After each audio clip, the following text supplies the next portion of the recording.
며칠 뒤에 태어날 꽁 새끼들을 키우기 위해 캔디 가족을 오늘 봉이와 합사하기로 한다.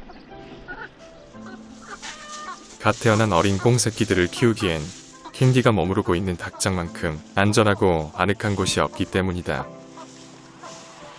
한꺼번에 모두 이동하기 전 우선 캔디부터 먼저 봉이와 함께 두어 봉이가 어떻게 반응하는지 확인할 생각이다.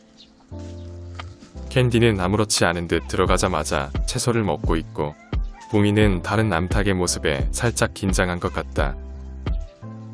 사실 봉이와 캔디는 같은 닭장 안에서 함께 지낸 적이 있는 사이이다. 2년 전쯤 나는 5일장에서 백봉이 3마리를 사와 제리와 함께 지내도록 했고 그때 함께 지낸 암탉 중에 캔디도 있었다. 그러고 보니 그 당시 캔디뿐만 아니라 조이도 봉이와 함께 지낸 암탉이었다. 하지만 함께 지냈던 세월을 기억하지 못하는지 두 녀석은 마치 처음 보는 사이인 것마냥 매우 어색해한다. 그 중에서도 봉이는 두려움에 몸이 굳어버린 채 움직이지 못하고 한 곳에서 계속 앉아있다. 사람에게도 다양한 성격이 있듯 닭들도 성격이 다양하다. 봉이는 지금껏 보아온 닭들 중 유난히 겁이 많고 또 복종심이 강하다. 이런 봉이를 가까이에서 보호해줄 수 있는 수탉은 제리밖에 없지만 안타깝게도 제리는 성욕이 너무 강하다. 지금 제리는 젊은 암탉 3마리와 잘 지내고 있으니 힘들겠지만 이 시기만 잘 극복하면 봉이는 건강한 몸으로 태어나요 제리 가족의 일원이 될 수 있을 것이다. 그나저나 그나마 다행인 것은 캔디가 봉이를 전혀 공격하지 않는다는 것이다. 이렇게만 평화롭게 지내줄 수 있다면 다니와 병아리들도 이곳에 합사시킬 계획이다. 병아리들은 아직 어리니까 걱정할 필요가 없고 봉이가 다니를 키운 엄마 닭이니만큼 합사가 잘 될 수 있을 거라 생각한다. 하지만 여전히 문제는 너무 소심하고 겁이 많은 봉이에게 있는 것 같다.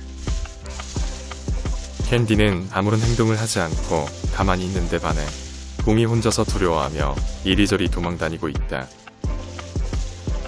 봉이 같은 성격의 닭은 무리 생활에 많은 스트레스를 받기에 어쩌면 홀로 지내는 게 더 나을 수도 있겠다고 생각한다. 하지만 암탉 한 마리에게 닭장 하나를 통째로 준다는 건 현실적으로 어려운 일이다. 캔디가 지금 닭장 안에 갇혀 있지만 병아리들은 아무 일 없다는 듯이 잘 지내고 있다. 태어난 지 이제 2개월이 지난 병아리들은 예전에 키우던 다른 병아리들보다 성장하는 속도가 빠르고 또 덩치도 큰 것 같다. 그런데 암컷이라고 생각해서 농장에 남겨두었는데 녀석들의 모습이 예사롭지가 않다. 둘 다 수탉처럼 벼슬이 유난히 커지고 있는 것이다. 게다가 꼬리 깃털도 경우에 따라서 암컷처럼 보이다가 때론 수컷처럼 보이기도 한다. 사실 벼슬의 모양으로 암탉과 수탉을 구분하는 건 쉬운 일이 아니다. 여러 품종의 특성을 조합해서 만든 산란계의 경우 대체로 닭벼슬이 큰 편인데 크기나 모양이 마치 수탉의 그것과 비슷하다.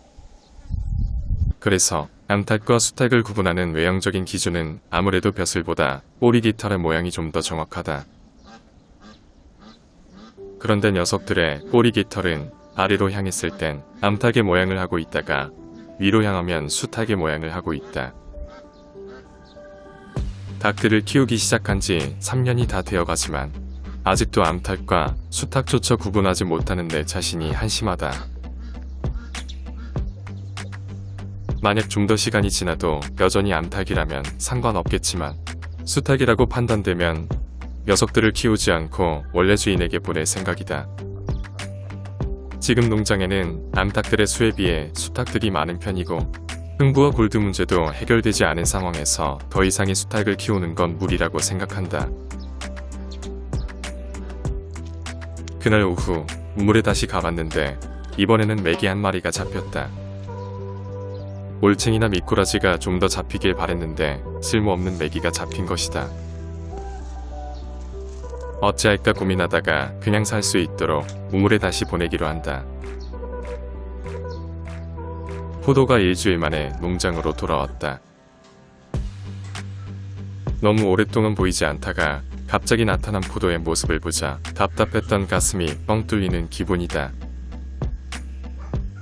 포도가 돌아오자마자 제일 먼저 한 행동은 사료를 먹으러 가는 것이었다. 오랫동안 굶은 것처럼 포도는 허겁지겁 배를 채우기 시작한다. 농장에 있으면 삼시세끼 챙겨주는 집사가 있는데 왜 일주일 동안 농장에 돌아오지 않은 걸까? 그동안 너무 오랫동안 돌아오지 않는 포도 때문에 혹시 다른 곳에서 누군가 밥을 챙겨주는 사람이 있나 의문이 들 정도였다. 하지만 사료 먹는 모습을 보니 그런 것 같지는 않다. 포도는 오랫동안 집을 나가서 제대로 못 먹고 돌아다닌 듯 살도 약간 빠져 야위어 보인다. 포도가 또다시 가출하지 않도록 더욱더 신경 써야겠다. 포도가 돌아오자 왕벌이도 함께 돌아왔다. 역시 내 예상대로 포도는 왕벌이와 함께 가출을 한 것이었다. 포도가 식사를 마치고 내려오자 왕벌이는 포도를 반갑게 맞이한다. 비록 동물이지만 녀석들의 우정은 인간들 못지않게 깊은 것 같다.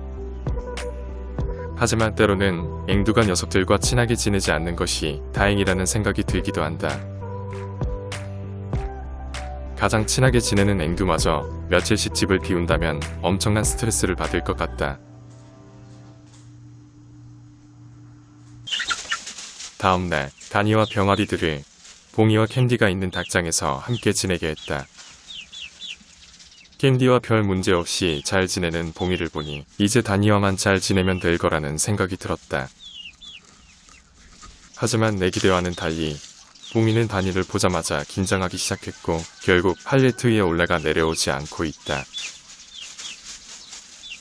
사실 봉이가 다니를 직접 키운 엄마 닭이기 때문에 문제없이 잘 지낼 거라 생각했고 그래서 오히려 캔디를 걱정했었다.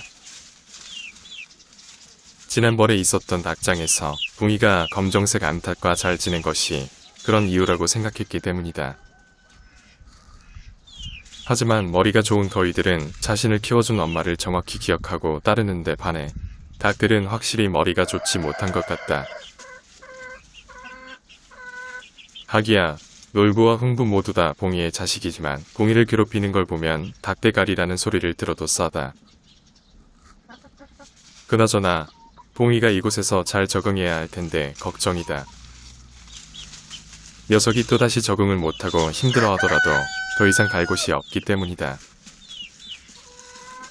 봉이에게 행운을 기원한다.